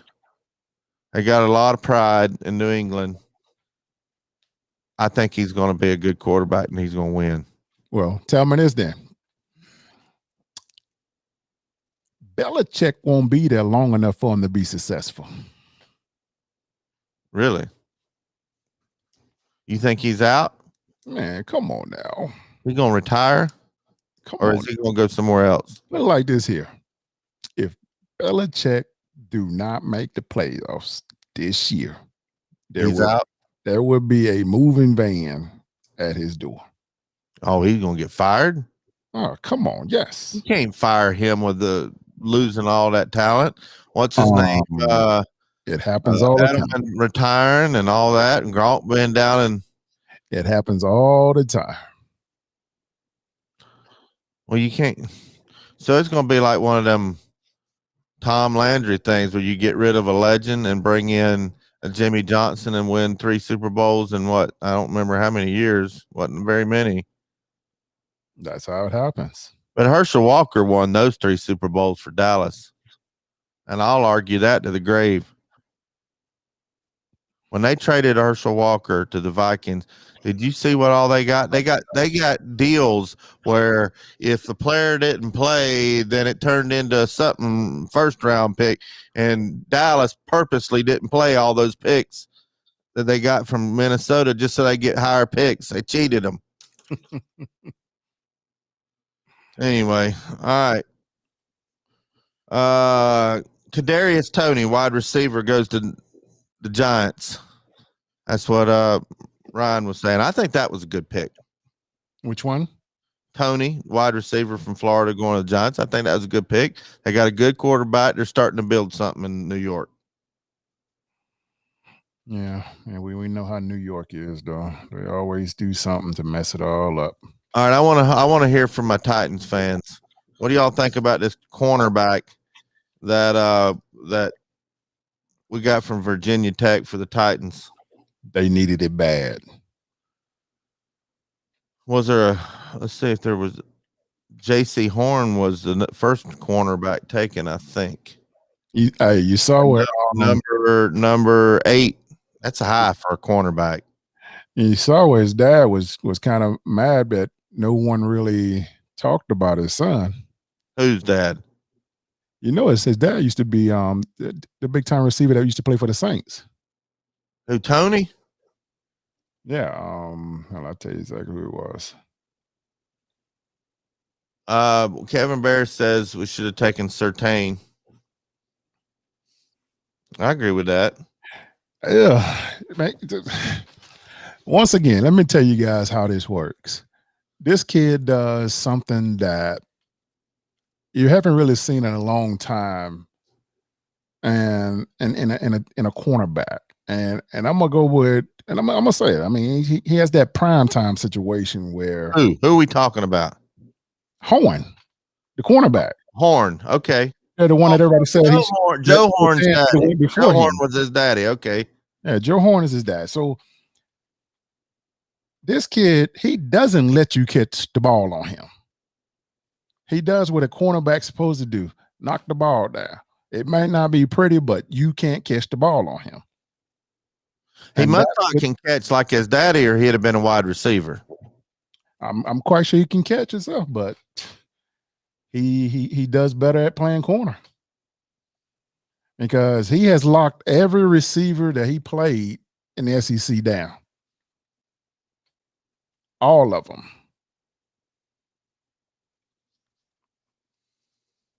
Yeah, he's definitely good. Let's look at running backs. See, 15 years ago, you'd have seen 5, 6, 7, 8, 9 running backs in the first round. Yeah, this year we only see how many running backs? One. There was 2 so Two. far. Yeah, Najee went at number 24 to Pittsburgh, and ETN from Clemson went to Jacksonville, and that's it. Yeah, it's just the way the game has changed with running backs now. You know, I saw something. I think Juice posted on that. He said, "Hey, if you're running back, learn how to catch so you can get out in the slots, because that's the only way you're getting drafted these days." And like Kevin Bear says, they are a dime a dozen. I wouldn't put my money on a running back right now with these schemes and this offensive privileged rule book that we got, that you can go get somebody off the practice squad and put some money on some offensive linemen, D tackles, and quarterback. And I still think quarterbacks are overpaid. Well, it's coming back. Running backs will be back because these defensive coordinators are going to figure out how to slow this quick pass stuff down eventually. I don't know how old Dak Prescott, and I'm sorry, Sven, my buddy from Germany, he's in on YouTube's. He's a big Mississippi State fan. But how many $100 and something million? Did you see his injury? Did you see him training? Well, I'm just saying, I don't know. He looks way better than he did before now. He can't be better after an injury like that. Bobby, every last one of my injuries I had was way better than my best legs. Every last one of them. You'd still think the team would use that as an excuse not to pay you. They can't now because they know when they saw him out there, they wouldn't have paid him that kind of money if they didn't think he was able to get back out there and do the same stuff. They're crazy if they and how come if you've got turf toe in the last game of the season as a senior, you're falling down the draft boards? That's how they get you cheap from the beginning, though, Bobby. That's how that works. They can't do that type of to him now because he's a veteran. He's putting up the numbers. Now you got to pay him. I think he's a good quarterback, but you got to pay him based off $150 million. Pay him based off the market. That's how it works in this world. You pay them market value based off the quarterbacks that's getting paid. It's not his fault that the highest paid quarterback was a $500 million guy. Yeah, who is the highest paid this coming season? Mahomes. Golly. And say he got injured. I'm wondering what he's going to be like next year. But you say he's going to be the bionic man. Mahomes came back and did the same thing he did before he left. Well, if you're better than Wyatt and everybody going out and tearing their ACL and MCL just so they can be better. Come on, Bobby. Don't be that dumb. Who wants to get hurt? Well, I'm just saying if they're better. The only people that do that now is pitchers. They get the Tommy John surgery just so they can have a better arm. Yeah, put some more movement on it. But you don't want to get injured on purpose. It's like you're putting bionic parts. I was joking. I'm just saying I don't think you are better than after an injury like that. Until he broke his leg in half. Do what? Dak Prescott, did you see how his ankle was all twisted? I get that. Bobby, I was paralyzed. All right. And he's worth it then. That's just the problem though. I get tired of people saying what people are worth. Well, when you tell me that what you need. So like if somebody gave me $1 million right now to do what I'm doing now, and they give you 100,000. I'd be pissed. Exactly. So what make you think I'm worth $1 million? You only worth 100? If you're worth $1 million, I'm worth at least 1.2. And that's how Dak Prescott thinks. So if anybody in their right mind think that they should be paid less for doing the same job, they crazy. I don't care who it is. If you really think that you're not worth more than the person that's playing in front of you or playing the same position, you're crazy. We do the same job. Why should I say, man, I just need 100,000? Are you crazy? If you get 400 million, I want 400 million too. Yeah, I guess. Kevin says Sam Darnold is going to get 19 million to ride the pine in Miami. And he's right. Because of the whole market value, man. When you start putting these contracts up like that, you can't bring them back down. Good grief. It's like right now with the whole college coaches with this buyout stuff, it ain't going nowhere. That's crazy. They're paying these coaches way too much. I'm like, fire me, I take the buyout. Yeah, and these buyouts are ridiculous. They, if Heupel's got a buyout, I'm gonna be mad. All of them have a buyout. Man. I know, but no, they don't. Nick Saban ain't got one. Leave that crap you want to. He ain't got one. How you know that? Because I read it on the internet. Yeah, exactly. And you keep reading everything. I'm just telling you. I'm telling you. That's what I heard. I ain't believing that. If all these guys got buyouts in their contracts, he's proven himself. Nick don't have one. I think you shouldn't have a buyout unless you've proven yourself. I don't think you need a buyout, period. I don't even think you need $1 million a year until you can prove you can win a game or two and beat Georgia State and BYU. I don't think you should get $1 million. But no, what does Tennessee do? We pay Georgia State $1 million to come up here to Neyland Stadium and kick our butt. Once again, market value is how it's paid.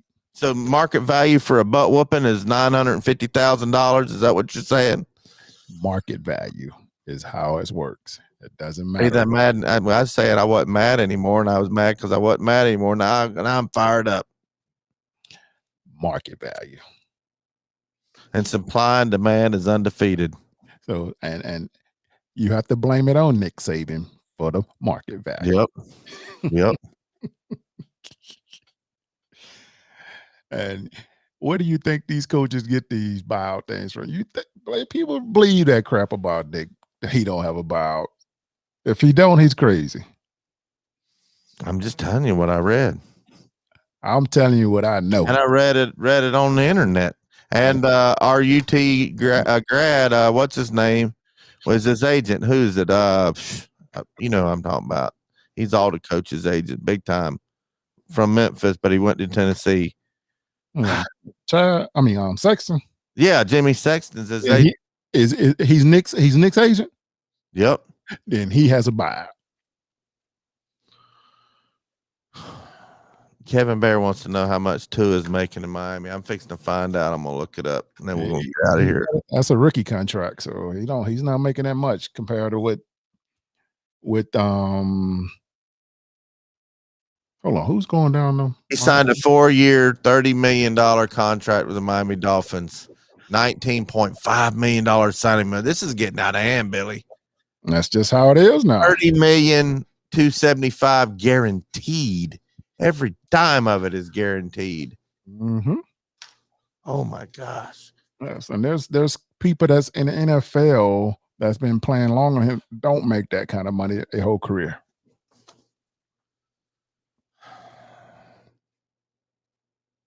We're in the wrong business, Billy. We need to start working out for a team and at least be a snap holder or something. They make $475,000 or $500,000, don't they? Oh yeah, contract. Oh I could play special teams because I could hurt somebody. I'd go down there and I'd knock somebody out. Yeah, but whenever you do that, they're gonna take your check.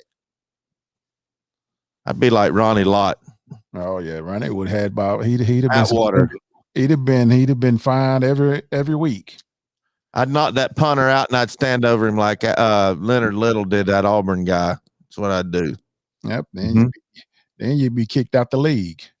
You know, Leonard told him something when he was standing over him. You had to. You know, Leonard Little told that Auburn player something about his mama. You were there. What did he say? Are you privileged to say? What did Leonard Little say to that boy? He said, "You want to go night?"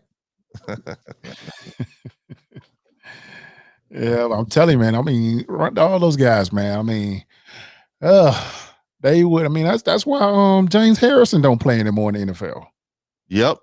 Because he was knocking people's heads off. He was getting fined for legal hits and people calling him dirty. Legal hits. I know, guys. I watch a lot of football with Billy in his living room. He is hot at least 10 times every time we watch a ball game about these hits. Oh, he's livid. And every time they throw a penalty, Billy's upset. They go and watch the hit replay and still say it was a bad hit. And then on Monday they come back and say, "Oh, we're sorry. We got that wrong." Yeah, you didn't get it wrong. You Vegas got paid. I'm telling you. See, now you're about on my wavelength. I'm telling you, this whole thing's rigged. You've argued with me about that for 2 months now. Now you're starting to admit little tidbits.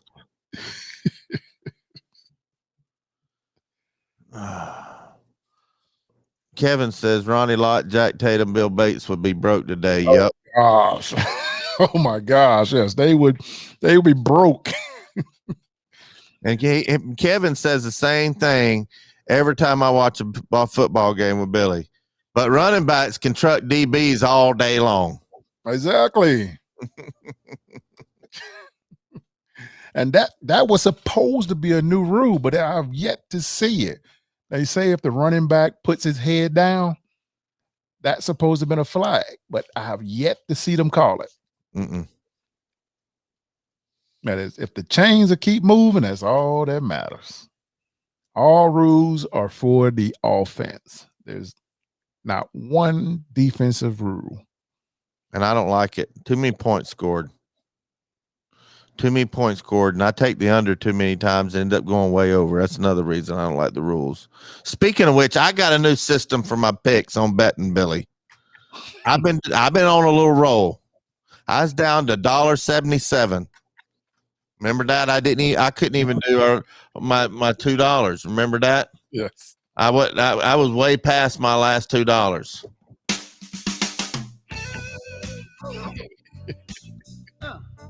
This will be our last segment. All right. My lady at the casino. Man, that's got some funk to it, don't it, Billy? I told you was gonna like it. I love that song. Don't feel sorry, honey. Can you loan me $2? Hey, all right, I picked that $1.77, Billy. Let me tell you where I'm at now. And everybody that laughs at me better not be laughing much longer. I'm pulling it up right now. Catfish has turned that $1.77 with a few little smart bets into $35.38. So are you using the method of minus Catfish times Bobby equals the square root of Billy to get a W, then subtract Catfish and go opposite of Bobby, and you come out with the winner? Come on, Chase. You use Chase says my new system is listening to number 40. No, I got this $35 on my own. I listened to him on a couple of them. I admit that. But I still had to place the bet. It don't matter who I listen to, as long as I'm winning. How, guys, y'all heard that right? He don't even believe that himself. So how much? So if you would have listened to the fans, the chat, and me before you got to that $1.77, where do you think you would be at now? You will be somewhere where the Bitcoin worth is now. All right. I did start out with 100. That is true. But I lost $98.33 along the way. But I don't look at it that way. I was learning the whole time. As failure ain't failure if you're learning, Billy. I was learning, I was scheming, and I come up with a system. Can you teach us that system? I'm fixing to. If you let me, you went off on a rant. Okay. Let me tell you my last couple bets. I'm muting my mic. No, you ain't. All right, I'm gonna look at my graded bets, and this will make you your rent money. All right, I've been taking these favorites where they're not barely favorite, but they're not humongous favorites. They're not favorites where, you put $1 and win 97 cents if they win, plus minus 110 type favorite. I don't mess with those because those could trip you up. And I don't take the minus 10,000 because I ain't gonna put up 10,000 to make a penny. I've been taking the minus 250, 350, 450s, and putting I don't put no dollar. You can't make it out of the hole putting $1 or $2 on these types of minuses, money lines. But like I took the Pelicans that were minus 420. I put 25 on the line and won $6. That's good return. If you told me, hey, I got a stock, you can buy today, and in 3 hours you can give me 25. In 3 hours it's gonna be worth 31. Shoot, every stockbroker and hedge fund and short seller in the country be buying that stock. That's how easy it is, Billy. My next bet. Let's see. What are you laughing at? I'm not even looking. Oh, Chase has got me going over here. What's he say? I can't look at that chat right now. He better not be flapping his gums. He said $35 won't pay my rent. Because he said it sounds like you in the hole. You keep laughing. When I get this bankroll up to about 550, then y'all start listening to me. I'm not even gonna tell y'all anymore. I'm done. I'm just telling you, take them favorites that are home favorites that are, in the 250 or higher. I get a little nervous on them minus 250s. I'm not about like 300, 400, 5. You can make 25% on your return. Do that all day long. I just put up for tonight. Regular season, 76ers are favored to win tonight. I don't even know who they're playing, but they're minus 450. I put 30 on them, and I'm going to win $6.67. And then when y'all keep laughing, I'll be over a $40 after this game. And I'm just going to keep doing it like that. What did you say you just did? You say you put $30 on who? On 76ers for tonight. I don't even know who they're playing, but they're minus 450. Because with my system, it don't matter who they're playing. And if you lose this game, how much do you have? That is going to be a tough one. I have $5 left. Hey, if I got here with $1.77, I can get back with $5. So, are you not going to listen to anything I say anymore then to get your winnings back up after this? I am getting it back up. I've got it up to, it'll be over 41 tonight. So I'm already counting my chickens. Well, I don't know if you heard about the betting world of don't count your chickens before they're hatched. This ones you do. I have a feeling you went to the wrong side of that one, because Atlanta typically will put up 140 points tonight. It's Friday. So you saying I'm going to be back down to $5? I wish you would have talked to me before you did that one. I ain't buying it. Kevin wants to know what's the odds on the UT games over 6 wins. I think our over under I saw somewhere was 4.5 wins. We're going over that, Billy. Yeah, I like that one. I'll take the over on that one. I really do. Hawks up 26-22. I think that's who they're playing. Oh no. That's early. If gosh, what's his name that plays for them that always that is who they're playing. Trae Young. Mm-hmm. If he's playing, it's gonna be a long night. Don't start that with me. Don't start. Well, all they have to do is foul Dwight Howard, and it's like a hacker shack. Now you got a chance to win. I'm not gonna jinx you. I hope you win, but I did take. I'm gonna be at 41 tonight, and you know how much I'm gonna bet my next game? It ain't gonna be no 30. It's gonna be 35. It's gonna be $1 because you're gonna have $5.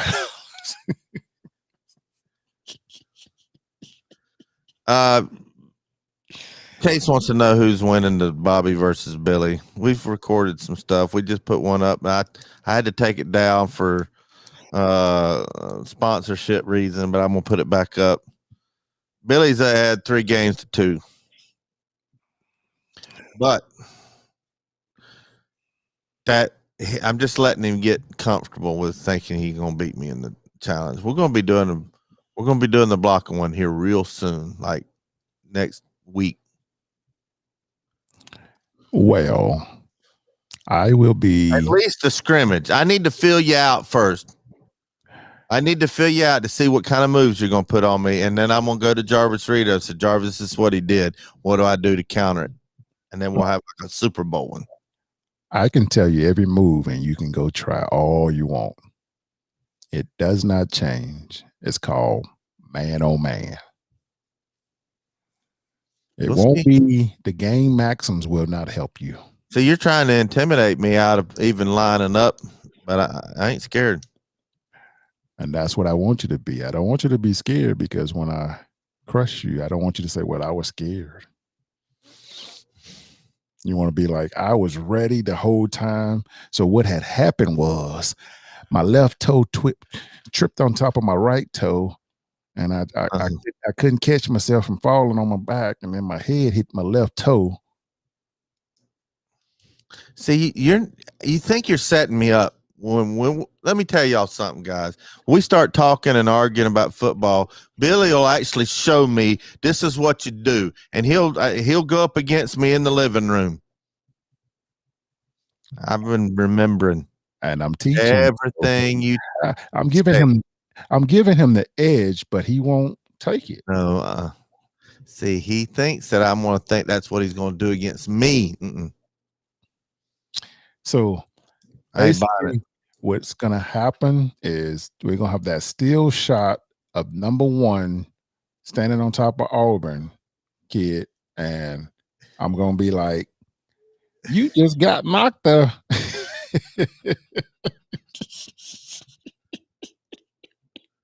You're killing me. Oh gosh. Who would be more nasty with their words if they knocked you out, Sean Ellis or Leonard Little? Because I know what Sean Ellis will say to you. Probably would be Sean Ellis. Yeah, that's what he has no filter when it came to trash talking. I had a buddy of mine that says that he was really into high school football back when Big Cat played in Anderson. He said they played us. He said he's playing tight end, and he was dragging our whole team down the field, and he was talking about what I can't even say what he told them boys about their mama. I can't even repeat it, but he said you could hear it from the stands. And I believe that. Oh, I know that. He said one time Sean got tackled or something. He said something to that boy or something, and he said the ref was looking all embarrassed and scared. Everybody's already saying I'm going to need an ambulance. What is the odds? We need to find some way to put some money on, because if I can find somebody to take money, we're going more than 4.5 wins. I don't even think Bet Now even has them kind of odds. Where can I place a bet like that? They should have that on there. The future bettings. Where? The props. It should be on there somewhere. Let's see. Let me see if I can find it for you. Normally they have this. Oh, futures. There we go.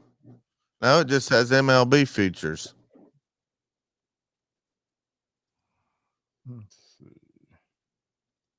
If they haven't put them out there yet, then. Huh. But they'll come out there. Oh, I'm gonna load up. We're going more than 4.5 wins. Yeah, it's like Okie Brave says, Billy, were you ever scared of an opposing player besides me? Never. I didn't. I mean, even when I was smaller, I was never afraid of any opponent. I don't care how loud they was barking, and I didn't care how big they were. And when I was younger, I always had the mentality of the bigger they are, the harder they're gonna fall. I know one person you'd be scared of if they's lined up across from you. Who's that? Because I've heard you talk to him on the phone. Who's that? Darlene Ratliff. Oh, that's a different breed. She'd whoop you with a broom. That's from the future. Hey, Mama would get you every single time. Hey, every single time. There's something about that mama strength. Every single time. And I try daddy before I try mama. Mama, he says he's actually pulling for me. He's talking trash to get me fired up. Well, you did get me fired up. I'm actually almost mad. We'll see. I'll be back home Sunday night, Billy. Tell Crystal and Isaac I'll be there. All right. This has been fun. Real fun. For those of you who've been watching us for a while, y'all know what's coming next. Thanks for tuning in. Go Vols. I'll tell you something right now, Billy. When we go one-on-one, Lover's Lane, as you called it in practice, you might beat me, but you're going to know I've been there. I promise you that. And that's from... We are Blue Water Climate Control. From heating and AC installation and repair, commercial or residential, when you choose Blue Water Climate Control, we offer solutions, not a sales pitch. Blue Water Climate Control.